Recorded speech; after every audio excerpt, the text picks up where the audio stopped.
Imagine the world in the early months of 1944.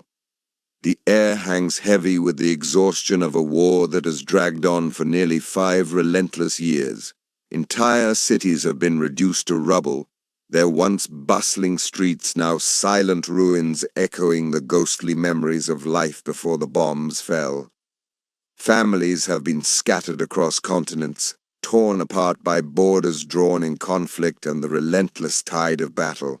Millions of soldiers are far from home, caught in a grim rhythm of waiting, marching, fighting, and surviving in an endless cycle.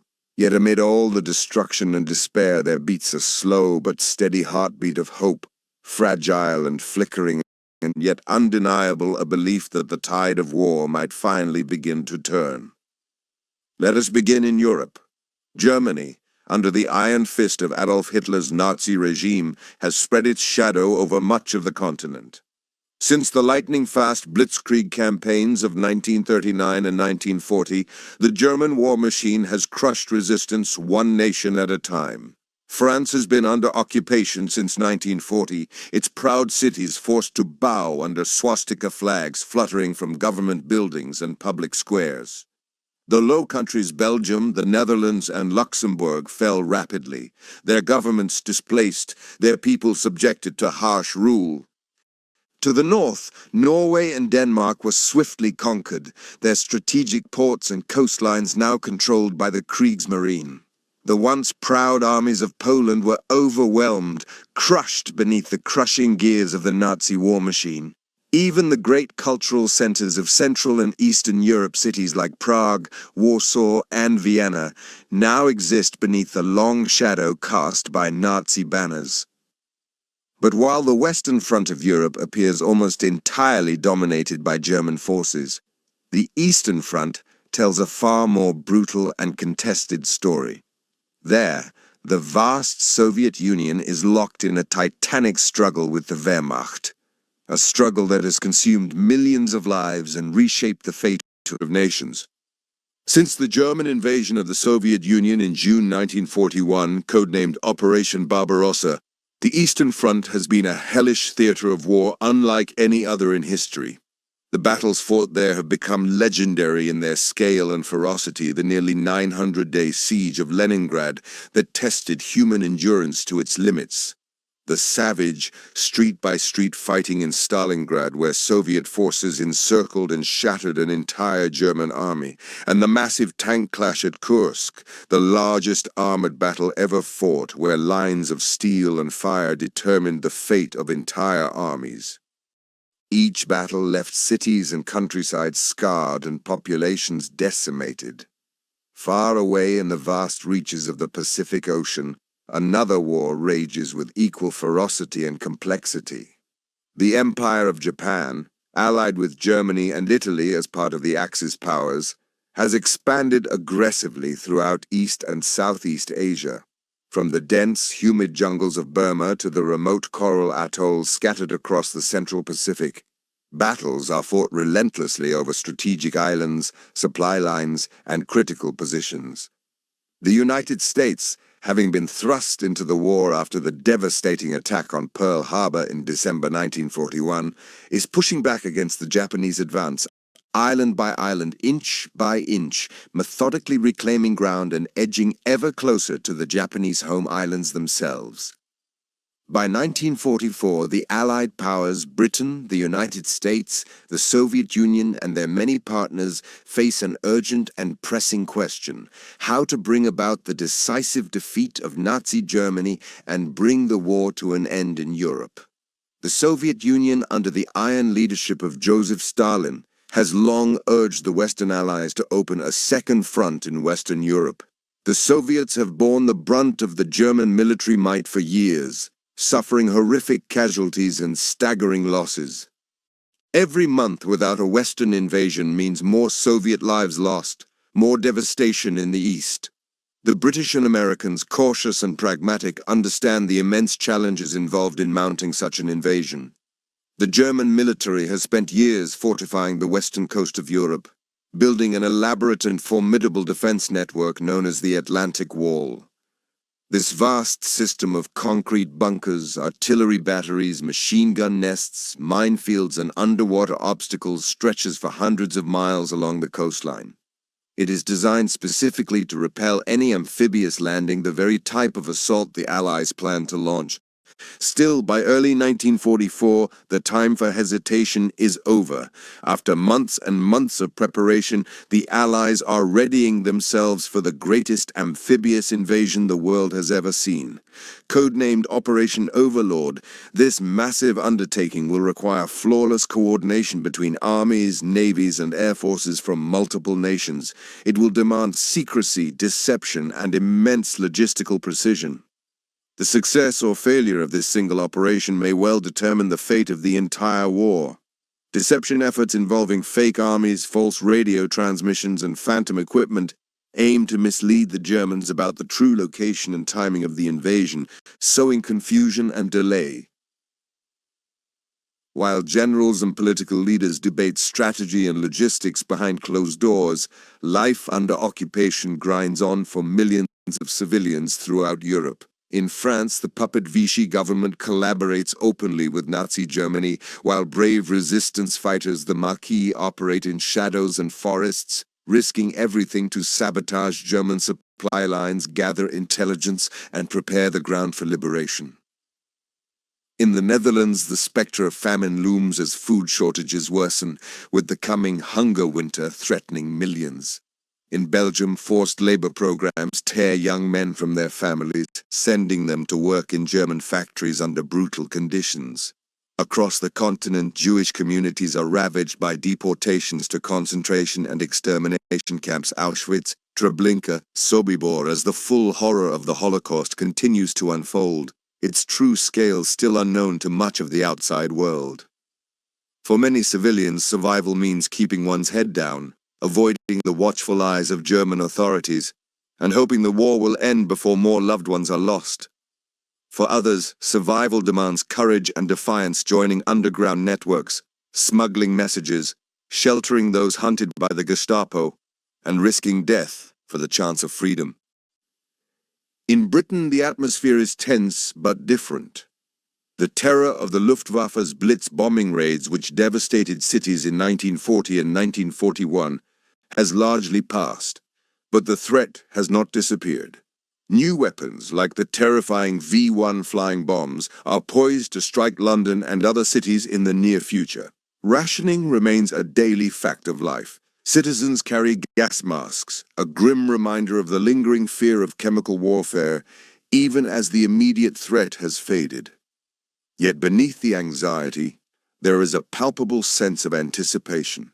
Across the southern coast of England, in vital ports like Portsmouth, Southampton, and Weymouth, landing craft and transport ships crowd the harbours. Soldiers in khaki uniforms drill relentlessly in the countryside, practicing mock beach landings and honing their skills for the task ahead.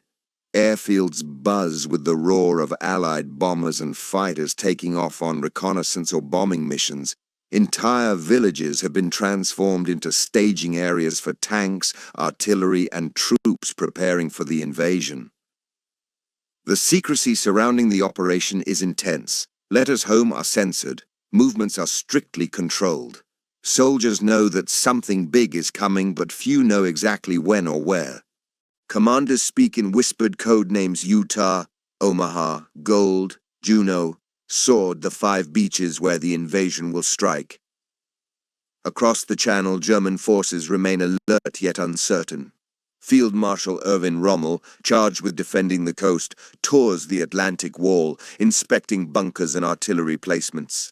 He urges his superiors to reinforce the defenses, knowing full well that if the Allies managed to establish a foothold on French soil, Germany's western front could crumble. Rommel believes the key lies in stopping the invasion force at the water's edge, destroying the Allied troops before they can advance inland. He hopes that new weapons, including jet fighters and the fearsome V-2 rockets, might shift the tide. But the rigid Nazi command structure, dominated by Hitler's will, slows critical decision-making. Orders often require Hitler's personal approval, delaying German responses when time is most crucial. If the attack strikes at an unexpected location, German forces may be caught unprepared. By the late spring of 1944, the pieces are in place. Hundreds of thousands of troops stand ready, thousands of ships loaded with men and equipment lie poised in ports, and countless tons of supplies are stockpiled. Weather forecasters watch the skies anxiously, searching for a narrow window of calm seas, favorable winds, and sufficient moonlight to aid the airborne troops. Intelligence officers meticulously fine-tune deception plans, ensuring the Germans remain focused on Pas-de-Calais rather than Normandy. In countless camps and billets, soldiers lie awake in their narrow bunks, the distant hum of engines filling the night air. Their thoughts wander to home, to family, to the life they hope to return to if they survive what lies ahead. The world, battered and bruised, stands poised on the edge of a moment that will change history forever. The next chapter begins on the morning of June 6, 1944. The spring of 1944 carried a strange kind of stillness across the southern coast of England. It was not the silence of peace, nor the quiet of an untouched countryside. It was a waiting silence, heavy with anticipation and tension, a space filled with preparations that were careful, deliberate, and fiercely secretive. In towns, villages, and military camps, stretching from the windswept cliffs of Cornwall to the bustling ports of Dover, men and women moved about their tasks with quiet purpose, their faces marked by a mixture of determination, anxiety, and hope. Soldiers polished their boots in cramped, dimly lit barracks, their movements repetitive and methodical as if the gleaming leather might somehow shield them from what lay ahead. Mechanics tested the engines of trucks and tanks in wide, echoing hangars, the clatter of tools and the roar of engines filling the air with the sounds of readiness. In offices guarded by armed sentries, maps were carefully unrolled across long wooden tables, and pencils traced possible paths across the cold, grey expanse of the English Channel. Every line drawn and every mark made was a vital piece in the vast puzzle of Operation Overlord. Operation Overlord was the greatest amphibious invasion ever conceived, a monumental gamble that had been slowly taking shape for more than a year. By late May 1944, every detail had been calculated, double-checked, and verified countless times. This was no simple matter of sending troops across the Channel. It was a complex orchestration involving thousands of men, thousands of ships, and intricate coordination of air, sea, and land forces. Weather conditions, tides, moonlight, and enemy defenses were all crucial factors that could mean the difference between success and catastrophic failure. Commanders and planners understood that this was a moment that could change the course of the entire war, but the risk was immense. In quiet rooms beneath London's streets and in command centers scattered across the English countryside, British, American, and Canadian officers bent over enormous wall maps. The coastline of northern France, stretching from the port city of Cherbourg to the mouth of the Seine River, was dotted with colored pins, coded symbols, and carefully annotated notes. The chosen target for the invasion was a stretch of beaches along Normandy, each assigned a code name: Utah, Omaha, Gold, Juno, and Sword. These names, so ordinary and unassuming, would soon become etched into history. The Germans, fully aware that an Allied landing was inevitable, did not know where or when it would come. To keep them uncertain, the Allies executed elaborate deceptions on a massive scale. Phantom armies were created, complete with inflatable tanks and fake airfields. False radio traffic buzzed with misleading information designed to confuse enemy intelligence. The goal was to convince the Germans that the main assault would strike at the Pas-de-Calais, the shortest and most logical crossing point, rather than Normandy. This intricate ruse, known as Operation Fortitude, demanded as much care and attention as the invasion itself. In a small, dimly lit room, a young intelligence officer worked late into the night, drafting coded messages to be broadcast over the BBC to the French resistance. To an untrained ear, these broadcasts sounded like lines of poetry or whimsical phrases. But for those in the know, each sentence was a vital order: sabotage railway lines, destroy telephone cables, prepare for uprising. The resistance fighters scattered across France relied on these secret signals to coordinate their part in the coming storm. The operation required near-perfect weather: calm seas, moderate winds, and just enough moonlight to allow the airborne troops to find their designated landing zones were essential. The tides had to expose German defenses and obstacles, but remain high enough to let landing craft reach the beaches. Only a handful of days each month met these exacting criteria. In early June, the weather over the Channel was unpredictable and often harsh. Low clouds, strong winds, and rough seas battered the southern coast of England. On June 4th, a fierce gale swept through the region, forcing the first scheduled invasion date to be postponed. Troops who had been loaded onto landing craft were ordered back to their camps, their hopes deferred but their spirits unbroken. For many, the waiting was agonizing, lying awake in narrow bunks or pacing the decks of ships, listening to the wind howl outside, wondering if the long-awaited order would ever come. Then, at dawn on June 5th, in a cramped room filled with cigarette smoke and the soft rustle of paper, Group Captain James Stagg, the chief meteorologist, delivered his report. A brief, critical break in the weather was forecast, a window of calmer winds, clearing skies, and acceptable seas. It might be the only chance before storms returned in full force. General Dwight D. Eisenhower, the Supreme Allied Commander, listened intently. After a brief silence, he made the fateful decision, his voice steady but heavy. "Okay, let's go." That simple phrase set into motion the greatest military movement the world had ever seen. Across the southern coast of England, thousands of ships began to stir, engines humming to life. From the busy ports of Plymouth, Portsmouth, and Southampton, as well as smaller harbors hidden along the coast, vessels slipped quietly into the Channel beneath a pale, fading evening sky. The invasion fleet was vast and varied. Troop transports laden with soldiers, cargo ships brimming with supplies, nimble landing craft ready to carry men onto hostile shores, and powerful battleships poised to bombard enemy defenses. The scale was staggering. More than 5,000 ships carrying over 150,000 men for the first wave alone. As they steamed toward a single invisible line in the water, the designated assembly point, their wakes braided together in the twilight, stretching far into the horizon like an endless procession. From shore, the sight was both awe-inspiring and terrifying. A vast armada moving steadily toward the unknown. High above the fleet, aircraft droned relentlessly through the sky. Reconnaissance planes sketched enemy positions, fighters patrolled for threats, and bombers made their final runs over German defenses.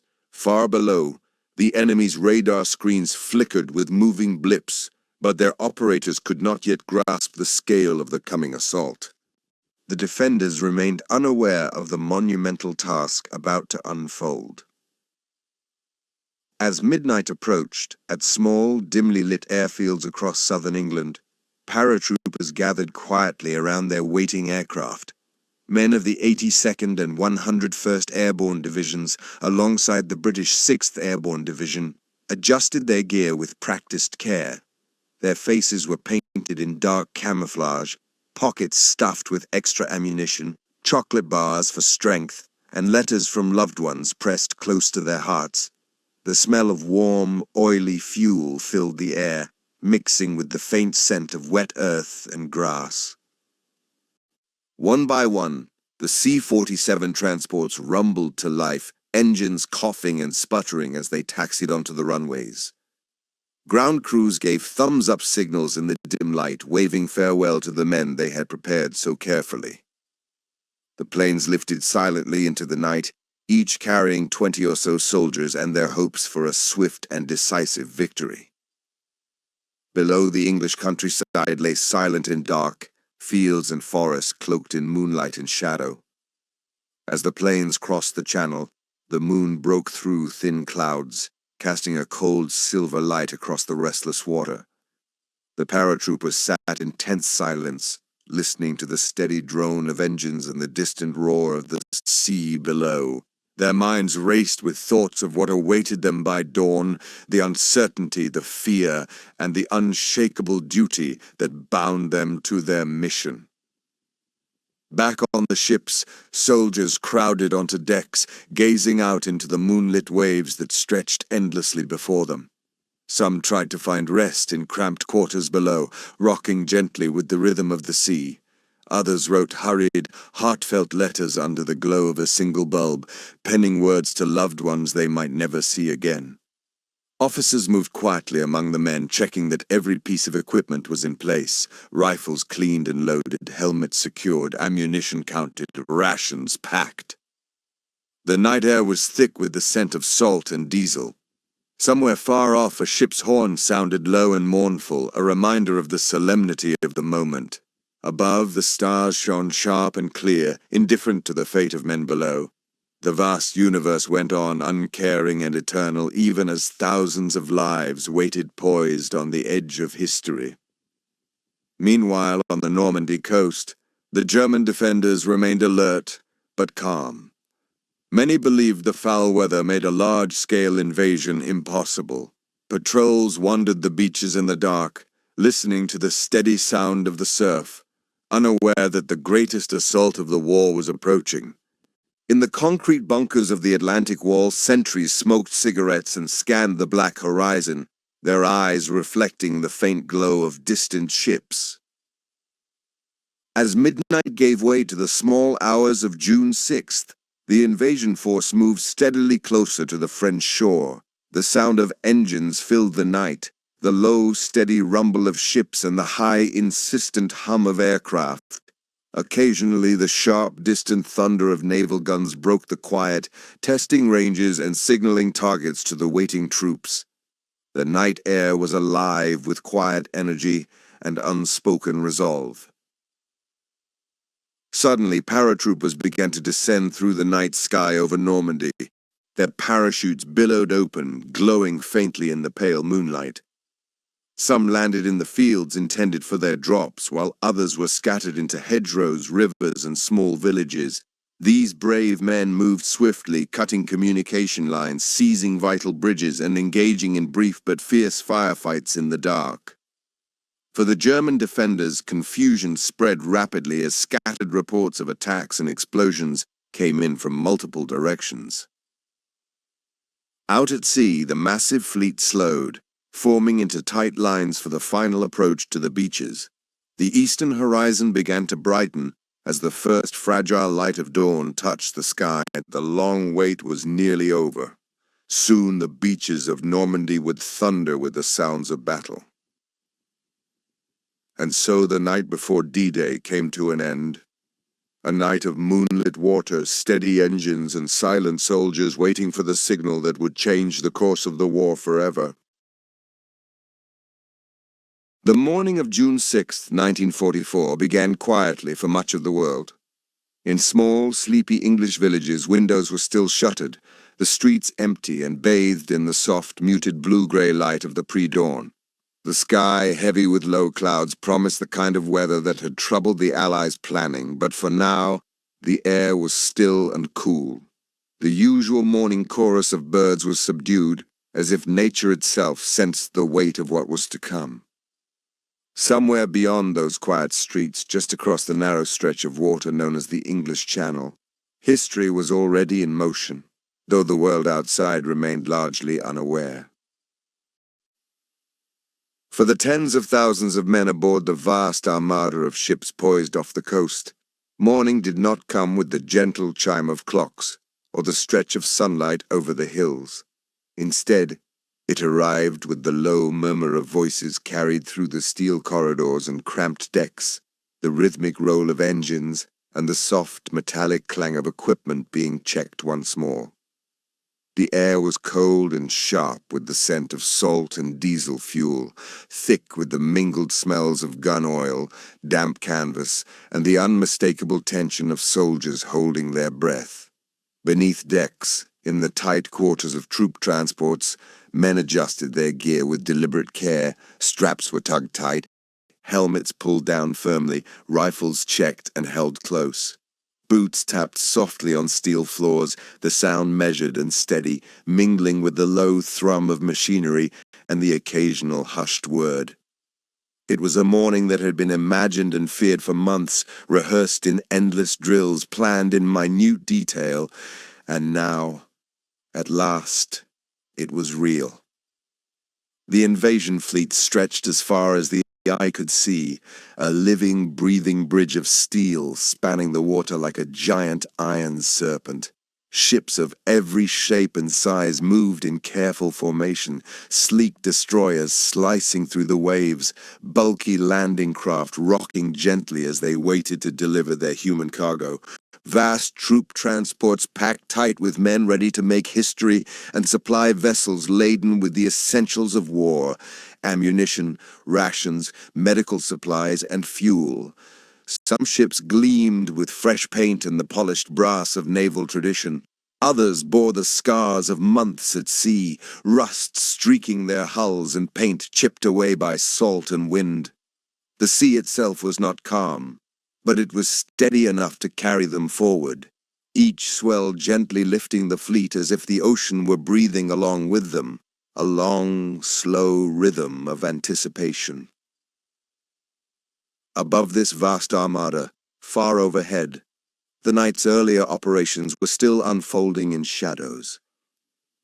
Hours before the dawn, airborne troops had slipped silently from dark aircraft, stepping into the cold night sky above Normandy.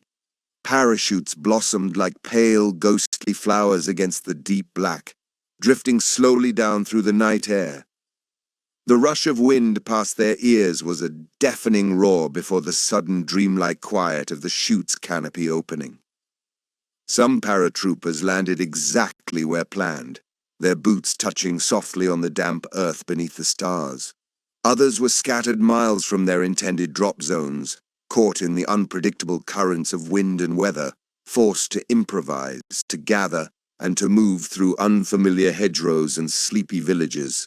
Their breaths came loud in the stillness, their movements careful but urgent. The moon was their only witness, casting pale light on their descent into the heart of the enemy's defenses. Down below, along the beaches themselves, the German defenses stood in grim, rigid silence. The Atlantic Wall, an imposing network of concrete bunkers, machine gun nests, artillery positions, and minefields, stretched along the entire coastline like a steel and stone serpent coiled and ready to strike. Metal stakes and tangled barbed wire littered the shoreline. Hidden mines and wooden obstacles stood ready to catch the unwary, while in the pillboxes, alert soldiers peered into the darkness. Some were aware of the ominous silhouettes gathering offshore, shapes moving steadily toward their positions. Others were distracted, perhaps, by the monotony of a long night's watch, their eyes drifting as the wind whispered through the coastal grass. The hum of the sea and the faint hiss of the wind were the only sounds that broke the silence. And then, the horizon began to change. It started with the faintest suggestion of light, a subtle whitening along the eastern edge of the sky. The clouds, heavy and low, were thin enough to allow a cool, silvery glow to spread over the restless waves. Shadows began to take shape on the water, long, low silhouettes of landing craft bobbing gently with the swell, the larger, bulkier outlines of battleships and destroyers looming behind. From a distance, the fleet appeared almost motionless, as if waiting for some unspoken signal. But on deck, the soldiers and sailors moved steadily. Equipment clanked softly. Men adjusted their weapons. Quiet orders were murmured in low voices, the tension palpable. The stillness shattered with the first thunder of naval artillery. From the big guns of the battleships and destroyers came a deep, resonant boom that rolled across the water and shook the very air itself. Fire erupted from gun barrels, sending enormous shells arcing in graceful, deadly trajectories over the waves. When they struck, great plumes of sand, earth, and smoke exploded skyward, momentarily blotting out the German bunkers and gun emplacements. The defenders, now fully alert, responded with fierce determination.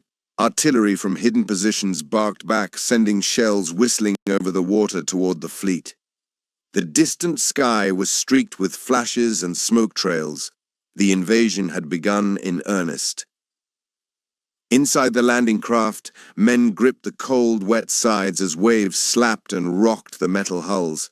The front ramps rattled and trembled with every swell and jolt. The sharp smell of salt water mixed with diesel oil, gunpowder smoke, and the faint but unmistakable tang of fear. Some soldiers stared resolutely ahead, lips moving in silent prayers or recitations of comforting words. Others exchanged nervous jokes in low tones, an attempt to steady trembling hands and minds. Helmets dipped beneath sprays of seawater, eyes wide and alert.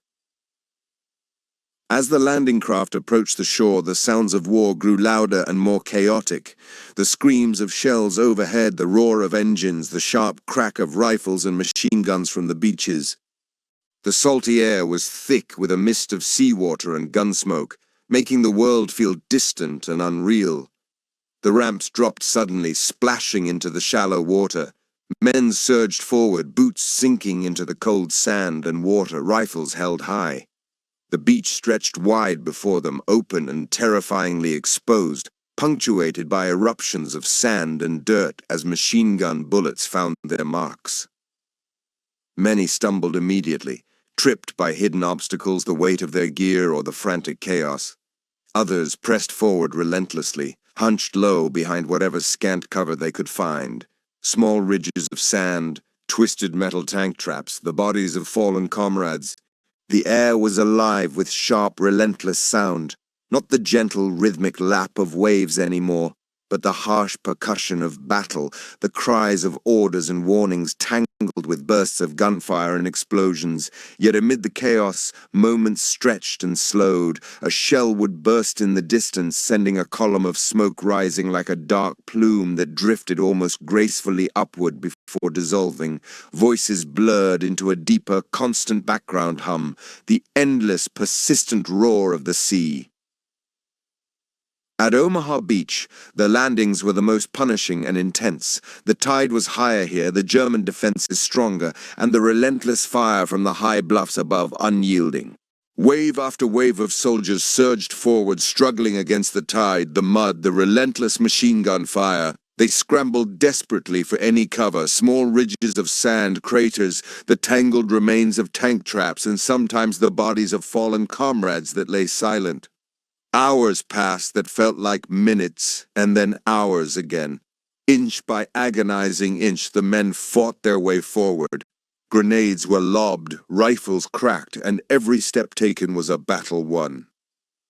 On the other beaches, Utah, Gold, Juneau, and Sword, the scenes were equally intense, but bore their own rhythms and challenges. At Utah, strong currents had pushed the first wave slightly off course, yet this mistake proved fortunate. They landed in a less heavily fortified sector and quickly pushed inland. At Gold Beach, British troops advanced steadily toward the town of Bayou, overcoming stiff resistance. Canadian forces landing at Juneau faced fierce opposition before breaking through German lines. At Sword, British units moved with purpose, pushing to link up with airborne troops who were holding critical bridges and roadways farther inland.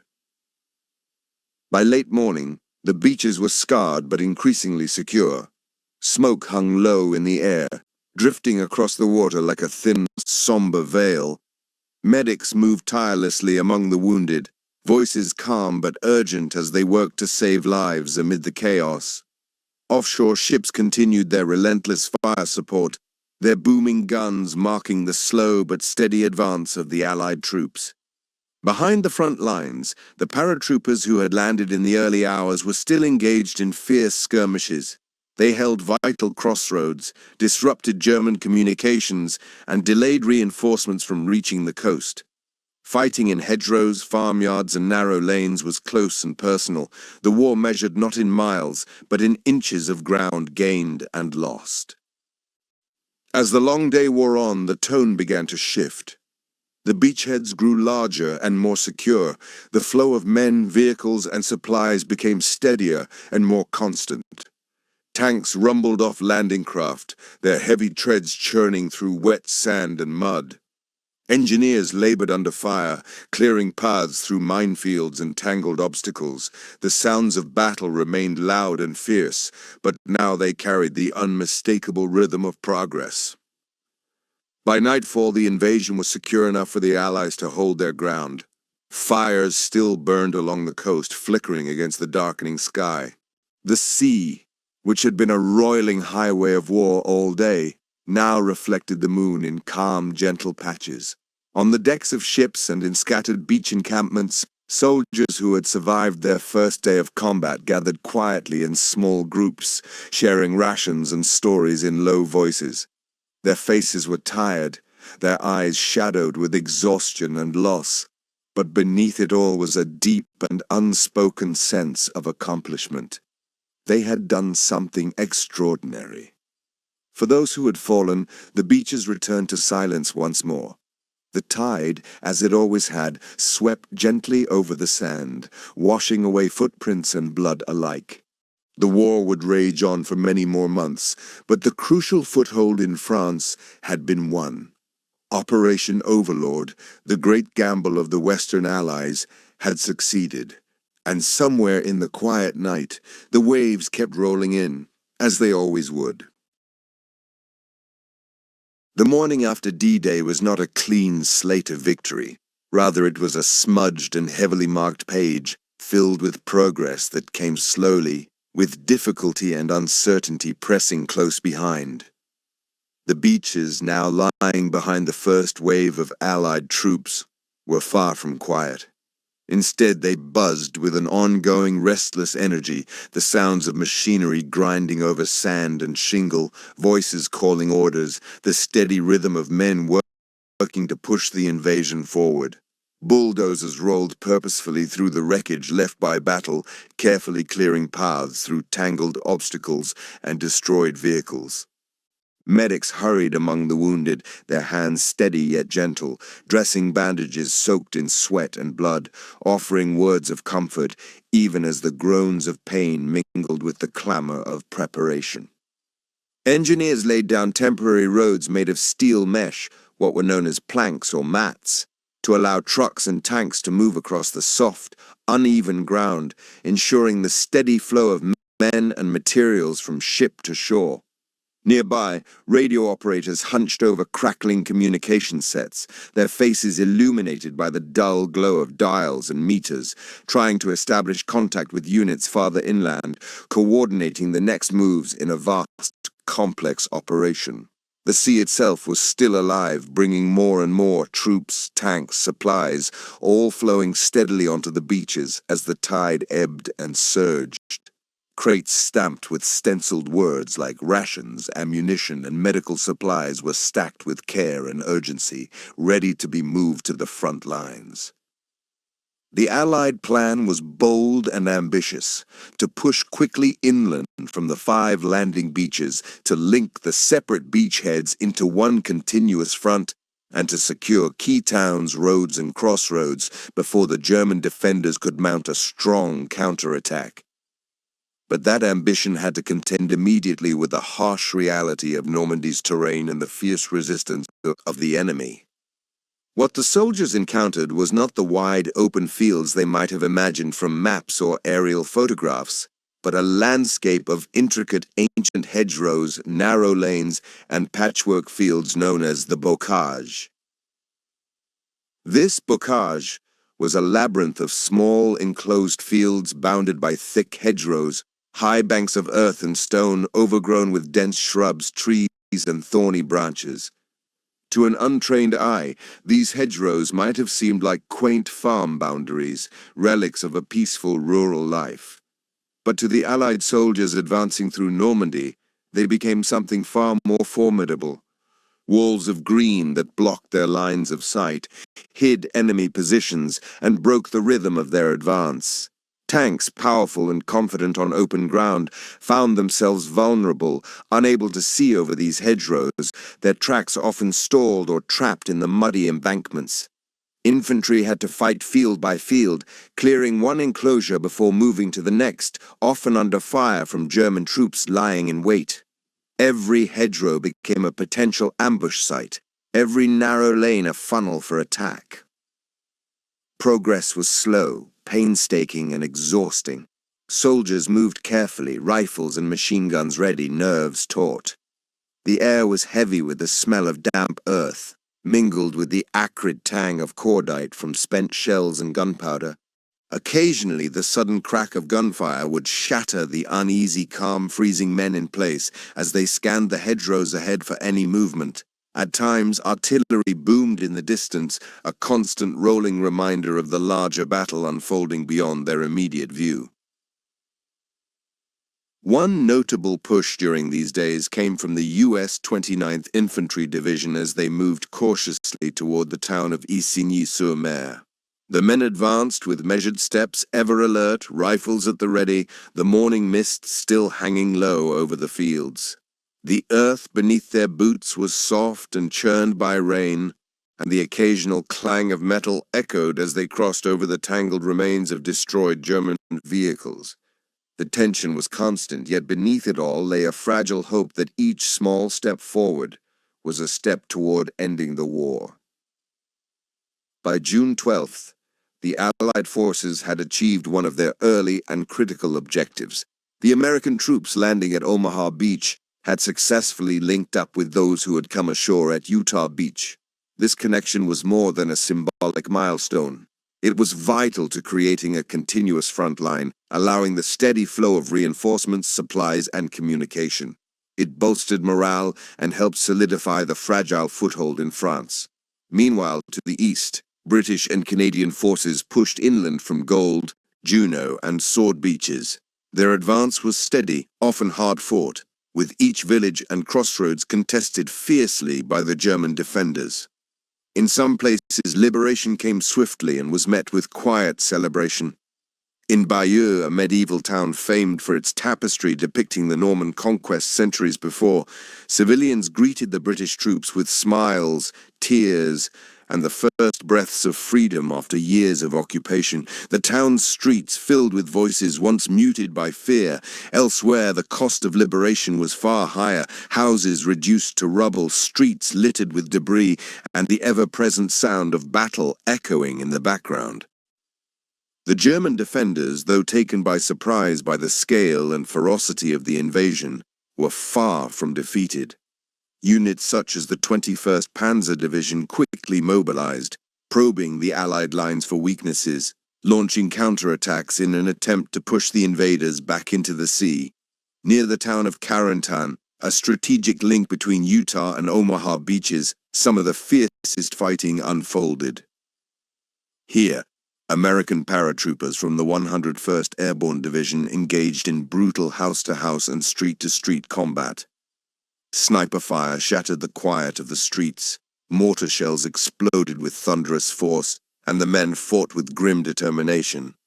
The Germans mounted a determined counterattack, supported by tanks and heavy weapons, but after days of fierce combat, the Allied forces held firm. The capture of Carentan was a crucial victory, securing the southern flank of the beachhead and giving the Allies a stronger base for the push into the Cotentin Peninsula. Amid the harshness of battle, moments of humanity shone through. Soldiers wrote letters home in rare pockets of calm, describing the strange contrasts they witnessed, the breathtaking beauty of a sunrise breaking over the hedgerows, the quiet chirping of birds even as distant artillery thundered. The daily realities of war mingled with these simple glimpses of peace and nature. Civilians, too, played their part in this unfolding story. In small villages, as the front line shifted, people cautiously emerged from basements, cellars, and barns. Some offered small gifts, a loaf of bread, a bottle of wine, or just a grateful smile to the liberating troops. Many had lost everything to bombings and battles, yet their kindness endured as a quiet beacon amid the chaos. By the third week after D-Day, the push inland remained a slow, grinding effort. Vast quantities of equipment, men, and supplies had been brought ashore, helped by the incredible engineering feat of the Mulberry Harbors of portable, artificial ports built to unload ships in the absence of intact deep-water ports. Yet the advance was still measured not by sweeping victories, but by painstaking gains. Hedgerow by hedgerow taken, crossroads secured, towns liberated. The breakout into the open country of Normandy, the wide fields and highways where rapid movement was possible, remained elusive. The battle for Normandy was far from over. The land, scarred by war, was a patchwork quilt of small victories and ongoing struggle. Every yard gained came at a cost, and every step forward demanded courage, patience. By the days and weeks following D-Day, the beaches of Normandy no longer resembled the narrow strips of sand scarred by gunfire and chaos. Instead, they had transformed into vast, bustling gateways into the heart of France, gateways through which the hopes of liberation and the weight of war both flowed relentlessly onward. Roads were carved out of the shifting dunes and sandy shores, rough tracks quickly improved by engineers into sturdy paths able to bear the steady stream of vehicles. Trucks rumbled inland in endless columns, their engines droning rhythmically, tires crunching over gravel and mud. Supply lines stretched out behind them as far as the eye could see, like veins pumping lifeblood into the advancing armies. Where there had once been smoke and confusion, an almost constant hum of purposeful movement now filled the air. The low rumble of engines blended with the murmur of voices, orders given in clipped tones, quiet conversations, the occasional laugh breaking through moments of tension. The rhythmic clatter of crates being unloaded echoed from docks and landing craft as men worked efficiently to pass food, ammunition, medical supplies, and equipment from ship to shore, then onward to the front. Each crate marked with stenciled words like rations, ammunition, medical supplies, carried not just materials but the fragile hopes of soldiers hungry for support and comfort. The Allied forces, having secured the precarious beachheads, now began their gradual, determined push inland. This was no single dramatic leap forward, no sudden dash to victory, but a steady, patient expansion into the French countryside. Every mile gained brought with it new challenges to overcome. The narrow country roads, often no more than dirt tracks bordered by hedgerows, were easily blocked or mined. Thick hedgerows, centuries old and towering, cut the landscape into a patchwork quilt of small fields, each a natural fortress that could conceal defenders. Small towns and villages with their stone buildings and winding streets held potential ambush points behind every corner. Normandy's landscape, gentle and green to the untrained eye, was now a complex chessboard where every field, every crossroads, was a piece to be captured and held with care. Soldiers moved forward cautiously, aware that the familiar comforts of training had little prepared them for this tangled terrain. Infantry patrols stepped carefully through blooming orchards and muddy fields, boots sinking into the damp earth with each quiet step. Their path was often lit only by the soft, early morning light that filtered through a haze of mist. Tanks, powerful and imposing, rumbled ahead in measured columns, their wide tracks leaving long, parallel scars in the soft soil. They moved slowly but steadily, with gunners scanning for any sign of enemy activity behind the thick hedgerows. At night, the countryside seemed to settle into a fragile quiet, broken only by the occasional distant crack of gunfire or the rumble of artillery, reminders that although the front lines were moving, the war was far from over. Many small villages became the focus of the Allied advance, their names unfamiliar to the soldiers but destined to be etched into memory through days of fighting and moments of relief. Some towns greeted their liberators with joy and cautious celebration. Villagers emerged slowly from cellars, barns, and hidden shelters, offering small gifts, loaves of bread, bottles of cider, bouquets of wildflowers, as gestures of gratitude. Faces once pale and fearful now shone with hope. In other places the welcome was quieter, almost uncertain, as the realities of war, loss, and occupation weighed heavily on the hearts of those who lived through it. Streets were narrow and winding, stone walls scarred with pockmarks from bullets and jagged gaps where shells had struck. Children peered shyly from behind doorways, their curious eyes following the soldiers as they passed through their once quiet villages. The terrain of Normandy was unlike anything many Allied troops had ever trained for. The famous hedgerows, thick, ancient banks of earth and stone, topped with dense, tangled greenery, served as natural fortifications for the defending German troops.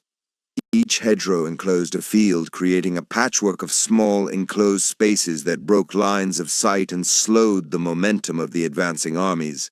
Progress meant moving painstakingly from one enclosure to the next, each advance requiring careful coordination between infantry, armor, and engineers.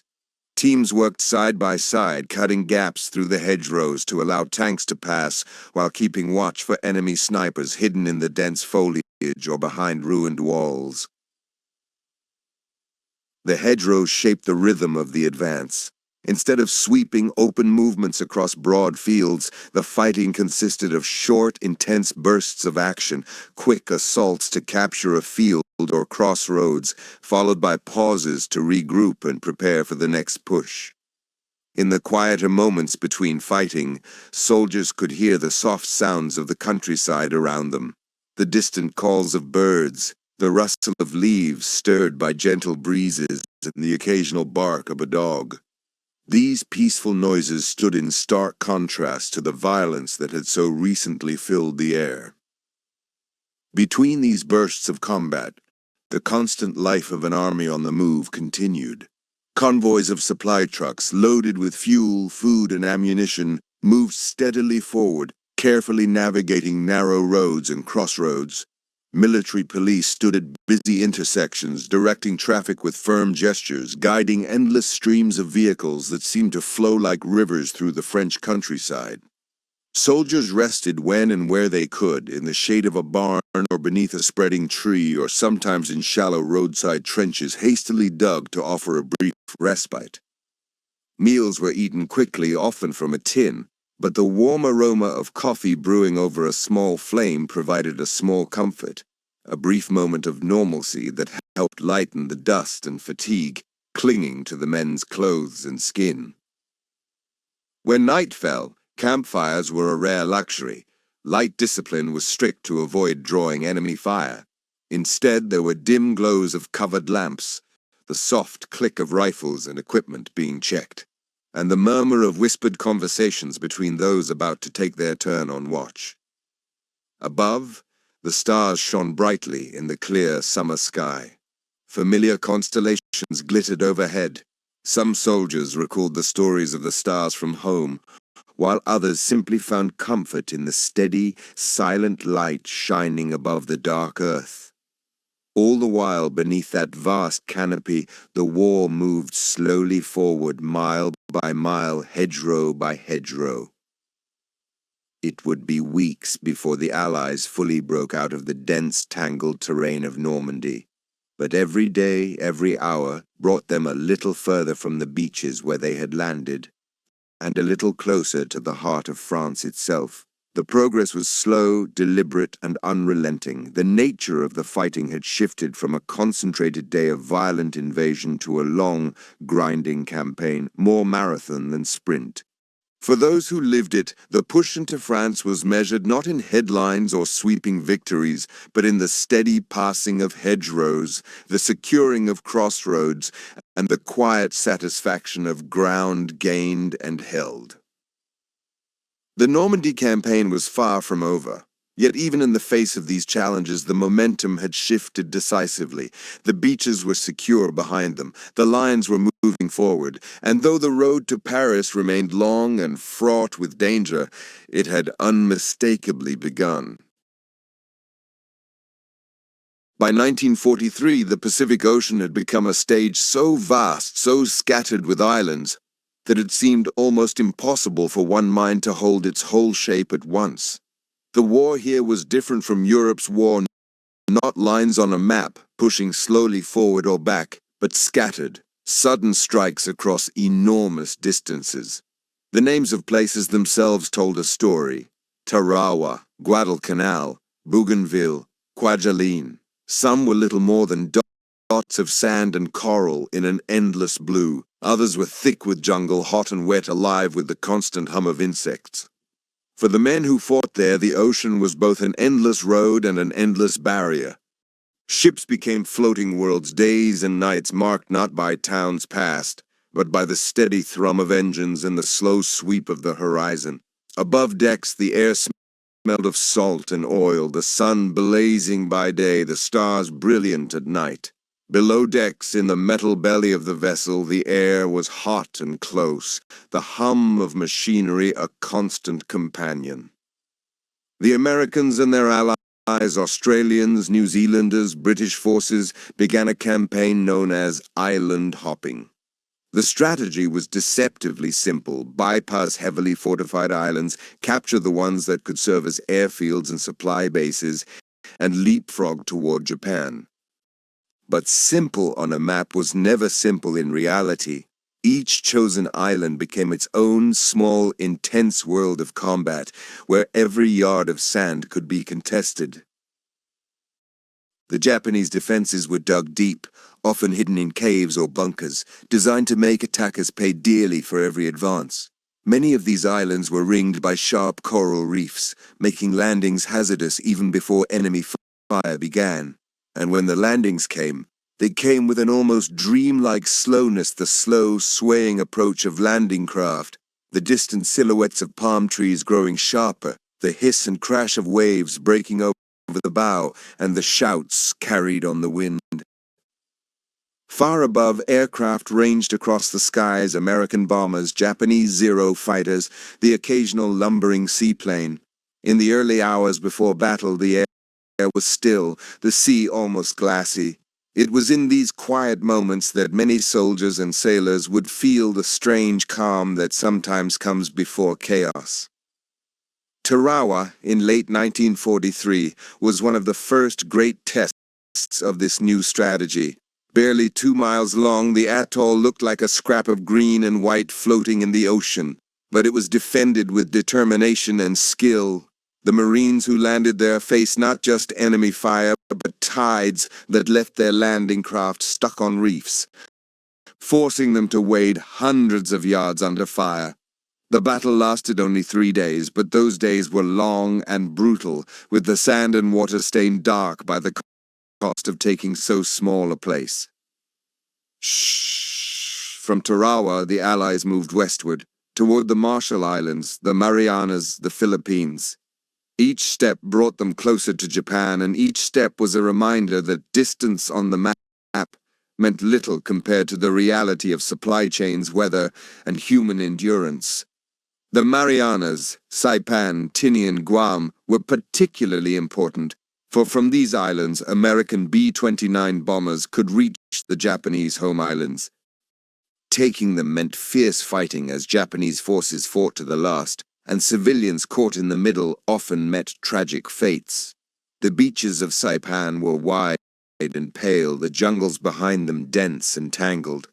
For days, naval gunfire pounded the island, a slow, rhythmic sound like distant thunder, and yet, when the landings came, resistance was immediate and unyielding. As the Allies pressed forward, the seas themselves became battlegrounds. In June 1944, the Battle of the Philippine Sea unfolded, a massive carrier battle that became known among American pilots as the Great Marianas Turkey Shoot, for the sheer number of Japanese aircraft destroyed. But behind the nickname lay the reality. Hours of searching, sudden engagements, and long, tense flights back over endless ocean, hoping the ship would still be there when you returned. The further the Allies advanced, the more they encountered a new and unsettling element of Japanese defense, the kamikaze. These suicide pilots, flying aircraft loaded with explosives, would dive deliberately into Allied ships. It was a desperate tactic, but it left deep psychological scars. Sailors began to watch the sky not just for enemy planes in combat formation, but for single, purposeful dots approaching at speed. The Philippines became a central focus by late 1944.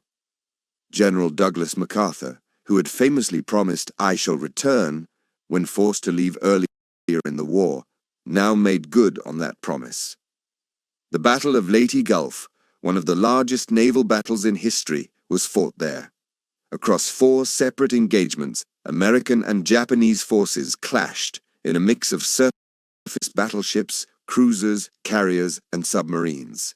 The scale was vast, the movements complex, and yet for the men on the water, it came down to moments: the sudden flash of a ship's guns, the roar of incoming aircraft, the smoke drifting over the sea. And still, beyond each victory, there was always another island, another landing. Iwo Jima in early 1945 was small but symbolically and strategically critical. The black volcanic sand was like no other beach the Marines had seen, soft, sinking underfoot, offering no cover. The island was honeycombed with tunnels and bunkers, making it a fortress beneath the ground. The battle lasted over a month. The iconic photograph of Marines raising the flag on Mount Suribachi would become one of the most famous images of the war, but it was only a moment in a long, grinding struggle. Then came Okinawa. Larger than previous islands closer to Japan, it was seen as a potential staging area for an eventual invasion of the home islands. The fighting here was among the bloodiest in the Pacific, lasting nearly 3 months. The rains came in heavy sheets, turning roads into rivers of mud. Kamikaze attacks reached their peak, and on land, the Japanese fought from fortified ridges and caves. Civilians caught in the battle suffered terribly. The Pacific War was not only about battles, though. It was about the long, slow movement of fleets, the constant preparation for the next operation, the monotony of watch rotations, the small comforts of mail from home.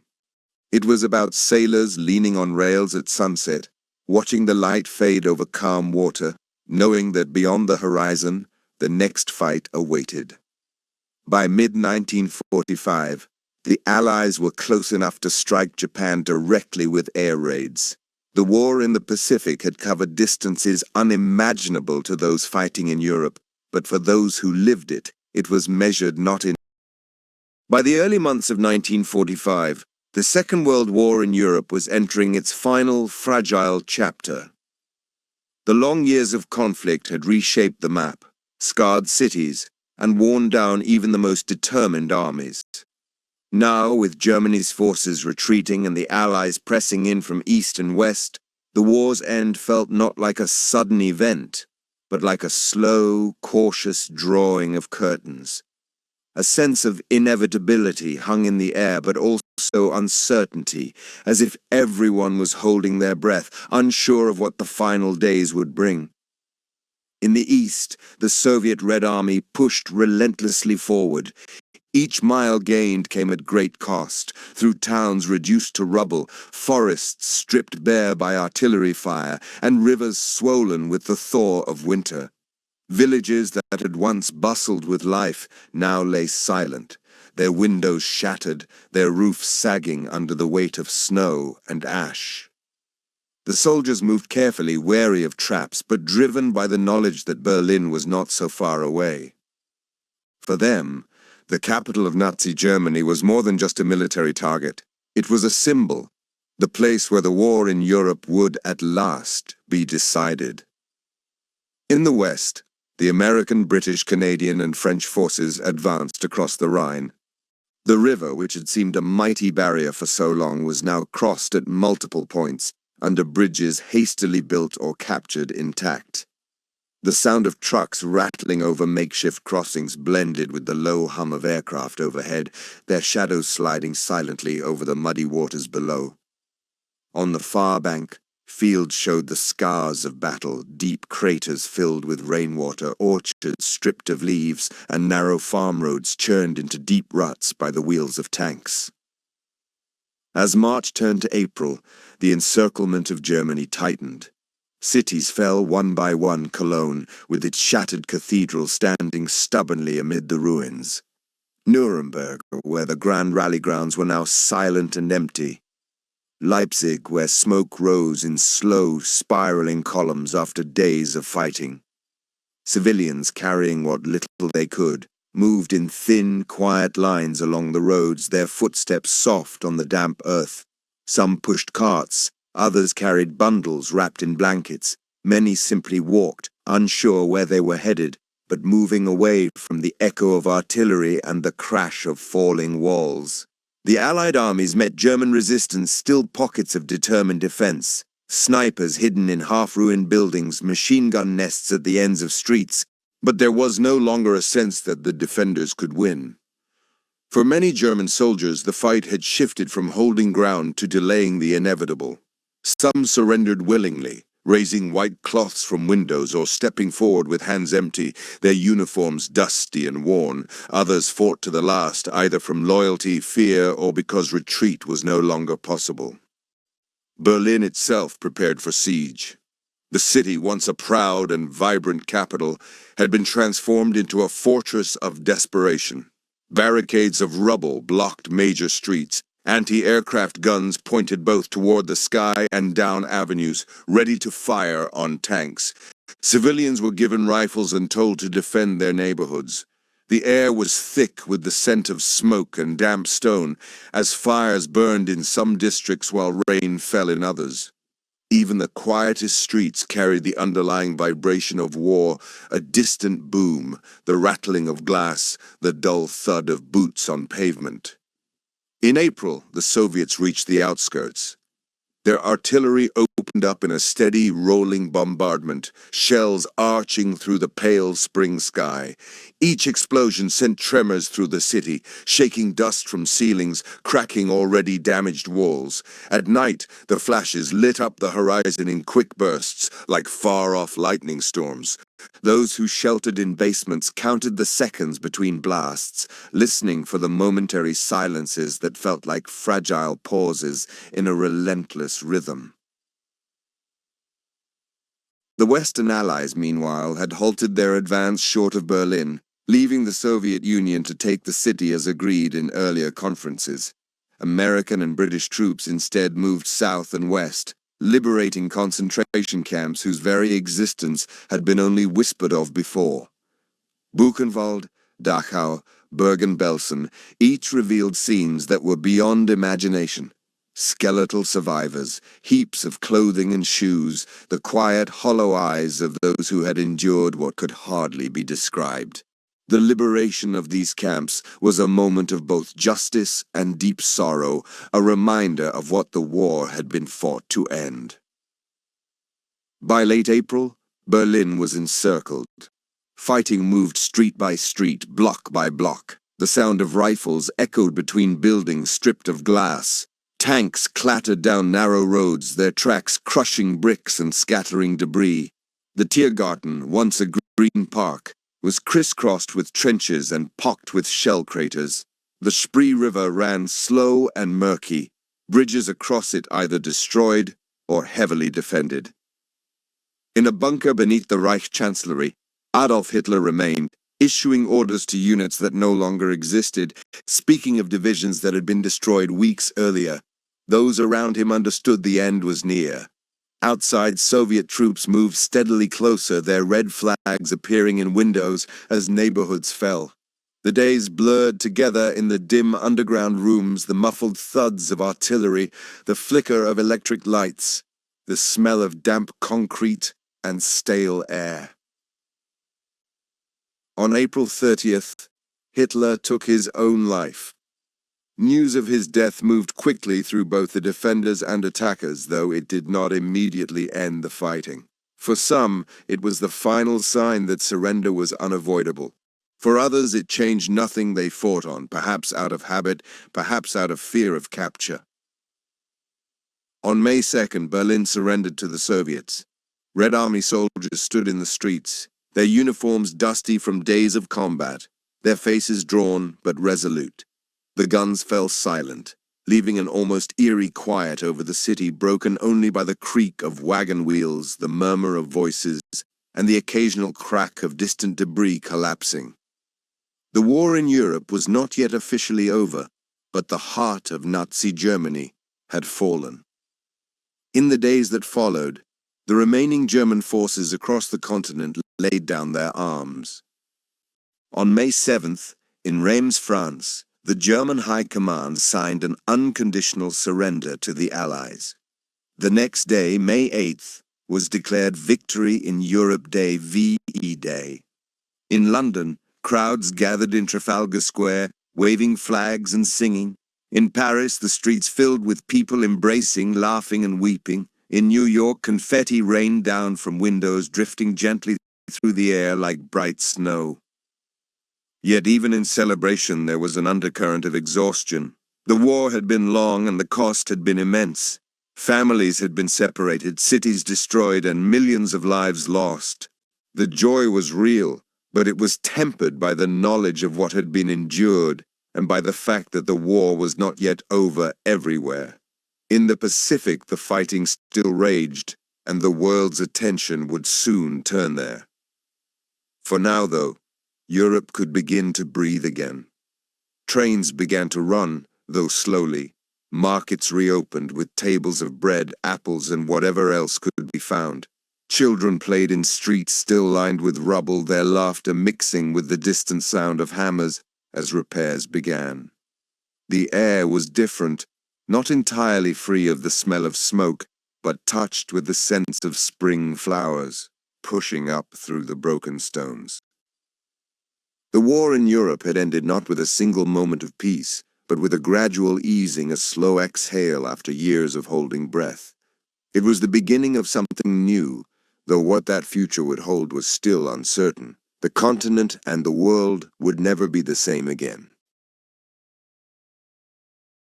By the summer of 1945, the vast expanse of the Pacific Ocean, once a restless stage for sprawling, desperate battles, had begun to grow noticeably quieter. Though the hum of aircraft still cut through the thick, humid air, and the waters still carried the wakes of troop transports, cruisers, and battleships, the heavy roar of combat was slowly fading into the distance. The war that had erupted suddenly and fiercely with the attack on Pearl Harbor nearly 4 years earlier was now entering its final chapters, drawing close to an end that many had long hoped for, but few had dared to believe would come so soon. Japan's once mighty empire, which had stretched its reach across countless islands, coastal cities, and far-flung territories, was shrinking day by day, pulled back inch by painful inch by the unyielding pressure of Allied forces. The Allied war effort had pushed relentlessly westward across the Pacific, island by island, using a strategy known as island hopping.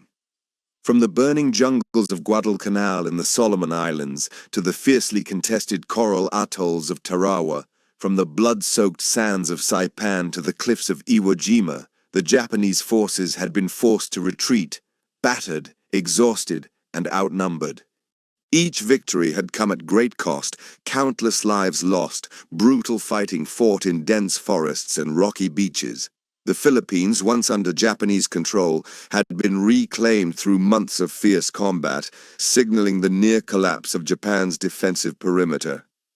The battle for Okinawa, fought just months before the summer of 1945, was among the fiercest and bloodiest in the entire Pacific campaign, leaving the island scarred, the soldiers weary, and the casualty lists tragically long on both sides.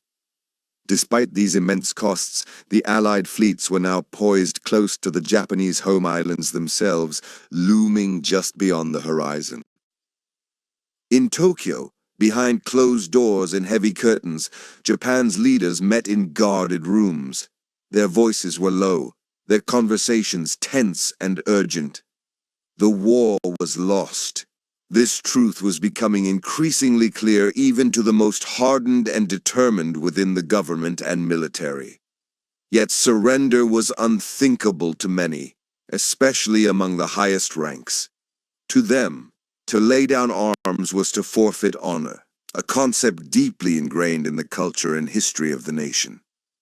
The idea of surrender was equated with disgrace, and thus, despite the growing devastation and dwindling resources, the fighting continued, fueled by a stubborn refusal to concede defeat. For the Allies, the question had shifted from if to how. The defeat of Japan was certain. The only unknown was the price it would exact. The United States had prepared detailed plans for a massive invasion, an operation codenamed Operation Downfall. This enormous campaign would see hundreds of thousands of troops landing on the shores of the Japanese home islands, ready for what was expected to be the fiercest and most costly battle of the entire war. Military planners anticipated staggering casualties. Estimates ranged into the hundreds of thousands, even millions, affecting soldiers and civilians alike. The prospect of such loss weighed heavily on the minds of leaders and soldiers on both sides. Meanwhile, deep in secret laboratories far from the battlefields, in the deserts of New Mexico to be exact, something entirely new had been prepared. The Manhattan Project, an immense and top-secret scientific effort that had brought together hundreds of scientists, engineers, and military personnel, had culminated in the creation of a weapon unlike any the world had ever seen before, the atomic bomb. Years of work, vast resources, and an urgency born of war had led to this moment. By the summer of 1945, the bomb was ready to be tested and ultimately used. By this stage, Japan's isolation was nearly complete. Allied submarines prowled the surrounding waters with deadly efficiency, sinking merchant vessels and cutting off vital supply lines. The once bustling ports and harbors stood eerily silent and nearly empty. Fuel, food, weapons, resources necessary to sustain the war effort were growing scarce. The skies above Japanese cities were no longer safe. American bombers flew overhead day and night, their devastating firebombing raids reducing entire districts to smoldering ruins. Night after night, the horizon glowed faintly orange, a grim reminder of the destruction wrought by the relentless air campaign. Yet even amid this destruction, Japan endured. Farmers, using whatever limited tools and fuel they could find, continued to work the fields, growing crops under increasingly difficult conditions. Families adapted to dwindling supplies, rationing food carefully, sharing what little they had. In the cities, people dug shelters into hillsides, reinforced basements, and huddled together hoping to survive the next air raid. The rhythm of daily life was marked by fear, endurance, and a stubborn determination to carry on. In late July 1945, the Allies issued the Potsdam Declaration, a formal demand for Japan's unconditional surrender. The declaration warned of prompt and utter destruction should Japan refuse to comply. The message was delivered clearly and firmly, yet in Tokyo, the leadership hesitated. The words were debated, dissected, and ultimately set aside for the time being. The war would continue. Far away in the vastness of the Pacific, American ships steamed steadily toward their assigned positions. In the skies, bombers were readied and crews trained for missions unlike any they had flown before. On the morning of August 6, 1945, the city of Hiroshima stirred awake beneath a clear sky. The air was warm and still, carrying the faint sounds of everyday life. Children walking to school, merchants opening their shops, workers beginning their daily tasks, soldiers standing watch at their posts. Above them, high in the sky, a lone bomber approached silently. At precisely 8:15 a.m., the bomb, nicknamed Little Boy, was released. For a brief, frozen moment, silence held the city. Then, in a sudden, blinding flash, The heart of Hiroshima was engulfed in a massive column of fire and smoke that soared upward into the sky. The shockwave tore mercilessly through buildings, streets, and lives, leveling everything in its path. The scale of destruction was beyond anything the world had ever witnessed. An entire city had vanished in the blink of an eye. News of the bombing spread slowly at first. Radio broadcasts were interrupted, initial reports trickled in cautiously, but the reality was undeniable. An entire city had been effectively wiped from the map. 3 days later, on August 9th, a second bomber took to the skies. Its primary target was the city of Kokura, but thick clouds and smoke forced a last-minute change of course. The plane turned toward Nagasaki. At 11:02 a.m., the second atomic bomb, known as Fat Man, detonated over the city. Nagasaki was shattered in a second wave of destruction, spreading shock, loss, and disbelief across Japan. The combined toll of the two bombings was staggering. Tens of thousands died instantly. Many more suffered agonizing injuries and the mysterious lingering effects of radiation sickness in the days and weeks that followed. The human cost was immense and heartbreaking. On August 15, 1945, a voice that many Japanese had never heard before, Emperor Hirohito's, was broadcast to the nation. His speech was formal, measured, and solemn. He told his people that the war had not gone as hoped, that a new and terrible bomb had been used, and that to continue fighting would only bring about the complete annihilation of the nation. It was a moment of quiet amid a long, relentless storm. People gathered around radios, sitting in silence as they listened to the emperor's words. In that stillness, the war, the years of sacrifice, loss, fear, and uncertainty, finally began to draw to a close. In the days that followed, Allied ships entered Japanese waters. Troops came ashore not as conquerors but as occupiers, bringing an end to hostilities. Cities lay in ruins, the countryside weary from years of deprivation. Yet amidst the destruction, a fragile sense of relief took root. The killing had stopped. Finally, on September 2, 1945, aboard the USS Missouri, anchored in Tokyo Bay, Japan, formally surrendered. Documents were signed with careful hands. Flags fluttered gently in a soft breeze. The Pacific War was over.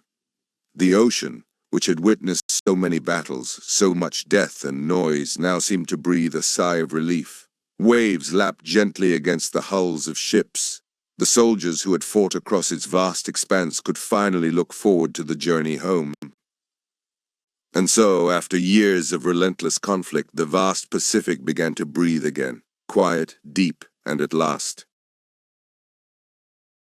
By the summer of 1945, the world's attention had shifted steadily eastward. The brutal, grinding conflict in Europe was finally over. Cities that had once echoed ceaselessly with the thunder of tanks, the relentless drone of aircraft, and the piercing wail of air raid sirens now sat in an uneasy silence. Their streets, once shattered by shells and strewn with rubble, were beginning to see cautious movement again. Survivors slowly emerged from bomb shelters and ruined homes into a fragile peace, one that felt tentative, as if the shadows of war still lingered just beyond the horizon. The relief was profound, yet tempered by the heavy toll paid and the daunting task of rebuilding what had been lost. But while Europe was breathing a cautious sigh of relief across the vast Pacific Ocean, the war's final and most decisive chapter had yet to be written. The fighting there had been relentless and brutal, a conflict marked by fierce battles waged across thousands of miles of open water and jungle-covered islands. The Allies had fought their way steadily across the ocean, one island at a time. From the blood-soaked beaches of Guadalcanal to the coral reefs of Tarawa, from the volcanic heights of Iwo Jima to the battered shores of Okinawa and the recaptured territories of the Philippines, Each victory brought the Allied forces closer to Japan's home islands, yet each hard-won prize had been purchased with enormous cost in lives and material. Naval vessels still patrolled the dark, vast waters night and day, vigilant for any sign of enemy movement. Aircraft launched from hastily constructed runways, their engines slicing through humid skies. Soldiers, sailors, and airmen, exhausted but determined, waited patiently for the next order, the next push toward the end of the war. Within command centers and war rooms scattered across the Pacific Theater, plans were discussed with quiet but urgent intensity. The looming projected invasion of Japan, the vast and terrifying Operation Downfall, hung over every conversation, a shadow of inevitable consequence. Intelligence officers pored over detailed maps, noting terrain, enemy fortifications, and supply lines. Logistics teams calculated the immense numbers of ships, aircraft, fuel, weapons, and medical supplies that would be required. Every meeting seemed to revolve around a grim question no one wanted to ask aloud. How many lives would this final assault claim? The scale of destruction and human suffering anticipated was staggering. Far from the cacophony of war zones, in secretive, heavily guarded rooms, an entirely different story was unfolding. Scientists, engineers, military officials, and technicians had spent years working on a weapon unlike anything the world had seen before. Born in secrecy, forged in the isolated deserts of New Mexico, it had been tested with a brilliant, terrifying flash and was now ready to be unleashed. Those in the know spoke little even among themselves. The details were veiled in code names: little boy, fat man, words that masked the unimaginable power concealed within. The decision to use these weapons would reshape history in ways no one could have predicted or fully comprehended. For the countless soldiers on the front lines in the Pacific, the end of the war still seemed distant, uncertain, and perhaps even impossible. They expected more months of grueling combat under the harsh tropical sun, more nights spent swatting mosquitoes in sweltering jungles, more days punctuated by the thunder of naval bombardments and the crack of small arms fire. Peace felt like a far-off dream. Then, on the morning of August 6, 1945, the city of Hiroshima awoke like any other summer day. Shops were preparing to open. Children hurried along their way to school, workers gathered at factories and offices, ready to begin their day's labor. Soldiers stood at their posts, vigilant but unaware of the momentous change about to arrive. Above them the sky was clear, the air heavy and still with heat. At exactly 8:15 a.m., a single aircraft, the B-29 bomber Enola Gay, glided overhead, its engines steady and silent against the calm sky. From its bomb bay dropped a device unlike any other weapon used before. For a few tense seconds it descended quietly, then exploded in a flash brighter than the sun itself. The world changed in an instant. The shockwave radiated outward, tearing through buildings, streets, and lives. Entire neighborhoods were swallowed by fire and debris. A towering, ominous cloud rose above the city, a strange and terrifying shape, both awe-inspiring and dreadful. For those who survived nearby, the day froze in a single moment of unbearable light and searing heat. At first, news of what had happened spread slowly and uncertainly. For soldiers and civilians alike on distant islands, it was just another rumor from a far-off battlefront, too unbelievable to grasp. But the reality was unlike anything the world had witnessed. A weapon of unprecedented destructive power had done in moments what weeks of conventional bombing campaigns had failed to achieve. Just 3 days later, on August 9th, the city of Nagasaki faced the same devastating fate. The morning began under tense uncertainty. Air raid sirens wailed and then were lifted in a partial all-clear, only to be shattered by the sudden arrival of another bomber. The second atomic bomb, Fat Man, was dropped, and Nagasaki too was transformed into a landscape of rubble and silence. The toll was staggering. Tens of thousands perished instantly. Scores more would suffer agonizing injuries and the mysterious lingering effects of radiation sickness in the days and weeks that followed. The human cost was unimaginable, forever marking the cities and their survivors. For centuries, no Japanese citizen had ever heard the voice of their emperor. But on August 15, 1945, radios across Japan crackled to life with an imperial broadcast. In a voice measured, formal, and somber, Emperor Hirohito spoke directly to his people. His words were carefully chosen, restrained, and almost indirect. He spoke of enduring the unendurable, of bearing a new and most cruel bomb. Yet the meaning was unmistakable. Japan would accept the terms of surrender. The war was over. Across Allied camps in the Pacific, soldiers received the news with a mixture of disbelief, relief, and exhaustion.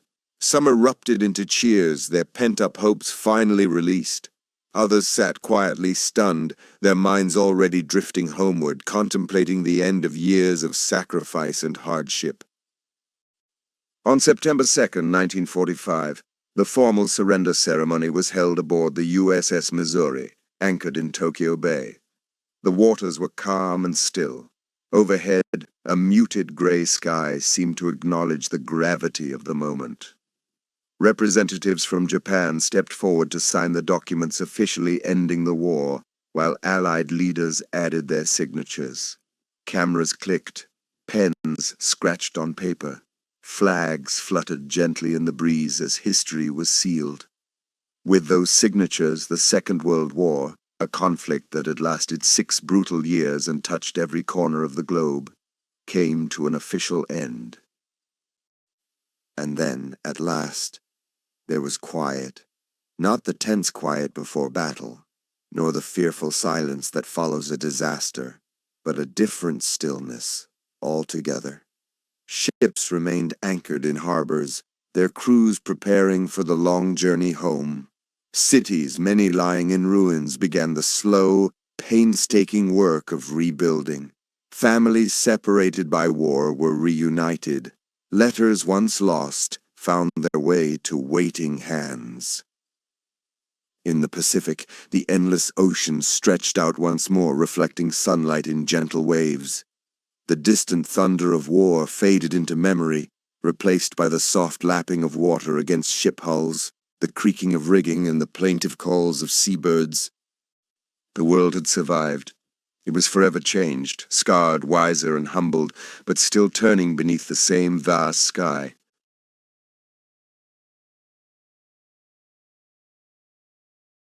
The summer of 1945 settled hot and heavy over the Pacific. The war in Europe had ended in May, but here, across the wide expanse of the ocean, fighting still raged. On scattered islands in the jungles of Southeast Asia, and most of all in the waters around Japan, the final battles dragged on. The Japanese military, though diminished and weary, still resisted fiercely.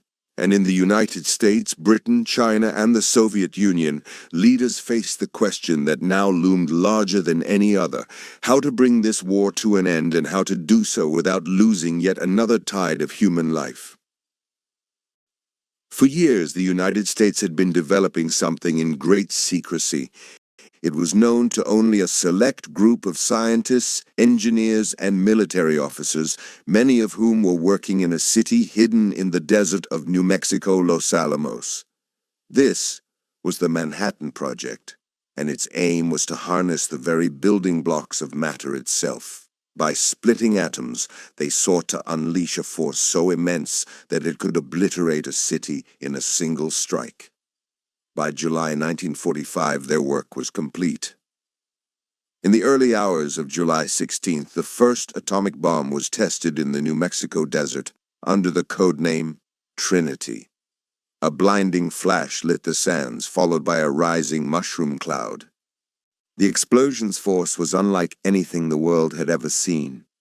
General Leslie Groves and scientist J. Robert Oppenheimer watched from a distance, Oppenheimer famously recalling words from ancient scripture: "Now I am become death, the destroyer of worlds." The test proved that the weapon worked. But it also raised new questions. Was it truly necessary to use it? American military planners had already estimated that a full-scale invasion of Japan could cost hundreds of thousands of Allied lives and far more Japanese lives, military and civilian alike. Japan had shown little sign of surrender, even in the face of relentless bombing and naval blockades. Some hoped the shock of the atomic bomb would compel surrender without the need for an invasion. Others worried that unleashing such a weapon would forever change the nature of war, opening the door to horrors yet unimagined. Still, the decision was made. In late July at the Potsdam Conference, the Allies issued the Potsdam Declaration, calling on Japan to surrender unconditionally or face prompt and utter destruction. The Japanese government, deeply divided, did not accept the terms. So, on August 6, 1945, at 8:15 in the morning, the American B-29 bomber Enola Gay flew over the Japanese city of Hiroshima. The city was peaceful that morning, shopkeepers opening their stores, children heading to school, workers beginning their day. Then, in an instant, the bomb nicknamed Little Boy fell from the sky. It detonated 1,900 feet above the city, unleashing a white-hot flash and a shockwave that leveled everything within a radius of over a mile. The heat was so intense that shadows of people and objects were burned into walls and pavement.